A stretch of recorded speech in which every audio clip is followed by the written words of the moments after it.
UGC के खिलाफ प्रदर्शन से कांपी सरकार। स्वर्ण समाज ने बुलंद की आवाज। दिल्ली रामलीला मैदान में नहीं हो सका जुटान। ब्राह्मण ठाकुरों ने किया अब ये बड़ा ऐलान। स्वर्णों ने उठाई यूजीसी के खिलाफ आवाज। दिल्ली पहुंचने पर प्रशासन ने लिया क्विक एक्शन। माथे पर दिखी सरकार की टेंशन। हुआ अब बहुत बड़ा ऐलान। यूजीसी के खिलाफ दिखाई स्वर्ण समाज ने ताकत। टूट पड़ी प्रशासन पर बड़ी आफत। ये हैरानी की बात नहीं, बिल्कुल सच है, क्योंकि दिल्ली में यूजीसी और SC/ST एक्ट को लेकर ऐसा तूफानी माहौल बन गया कि राजधानी की सड़कों पर तनाव साफ दिखाई देने लगा। क्योंकि स्वर्ण समाज ने रामलीला मैदान में बड़ा प्रदर्शन करने का ऐलान किया था, जहां हजारों लोगों के पहुंचने की उम्मीद थी। लोग ट्रेनों, बसों और कारों से दिल्ली पहुंच रहे थे, लेकिन प्रशासन ने इसकी अनुमति नहीं दी। इसके बावजूद देश के अलग अलग हिस्सों से लोग दिल्ली पहुंचे और जैसे ही प्रदर्शनकारियों ने रामलीला मैदान के आसपास जुटने की कोशिश की, पुलिस तुरंत हरकत में आ गई और फिर जो किया तो स्वर्ण समाज से जुड़े लोगों का खून खौल उठा, जिसके बाद उन्होंने अब बड़ा ऐलान किया है, जिसके बारे में सब आपको बताते हैं। दरअसल स्वर्ण समाज के कई संगठनों ने यूजीसी और SC/ST एक्ट के खिलाफ आवाज उठाते हुए रामलीला मैदान में रैली बुलाने का ऐलान किया था।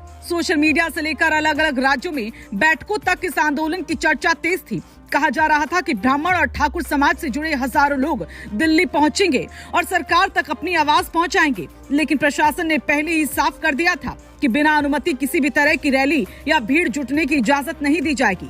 फिर भी जैसे ही प्रदर्शनकारी रामलीला मैदान के बाहर पहुंचे, माहौल अचानक से गर्मा गया। कई लोग सड़क पर बैठ गए, कुछ प्रदर्शनकारी गुस्से में सड़क पर लेट गए और जोरदार नारेबाजी शुरू कर दी। प्रधानमंत्री नरेंद्र मोदी और केंद्र सरकार के खिलाफ भी नारे लगे। कुछ देर के लिए ऐसा लगा जैसे राजधानी की सड़कों पर बवाल खड़ा हो गया, लेकिन पुलिस ने तुरंत कार्रवाई करते हुए प्रदर्शनकारियों को हटाना शुरू कर दिया। मौके पर भारी पुलिस बल पहले से तैनात थी। देखते ही देखते कई प्रदर्शनकारियों को हिरासत में लिया गया और उन्हें बसों में बैठाकर वहां से ले जाया गया। रामलीला मैदान और आसपास के इलाकों में पुलिस और अर्धसैनिक बलों की मौजूदगी बढ़ा दी गई। सुरक्षा इतनी कड़ी कर दी गई कि कोई बड़ी भीड़ जमा ही ना हो सके। लेकिन इस कार्रवाई के बाद स्वर्ण समाज के बीच गुस्सा और ज्यादा बढ़ता दिखाई दे रहा है। कई संगठनों ने साफ कहा कि उनकी आवाज को इस तरह दबाया नहीं जा सकता। उनका कहना है कि वो शांतिपूर्ण तरीके से अपनी बात रखना चाहते थे, लेकिन प्रशासन ने उन्हें मौका ही नहीं दिया। यही वजह है कि अब स्वर्ण समाज के कई नेता और संगठन इस मुद्दे पर और आक्रामक रुख अपनाने की बात कर रहे हैं। सूत्रों के मुताबिक अब आंदोलन से जुड़े संगठनों ने आगे की नई रणनीति बनाने का ऐलान कर दिया।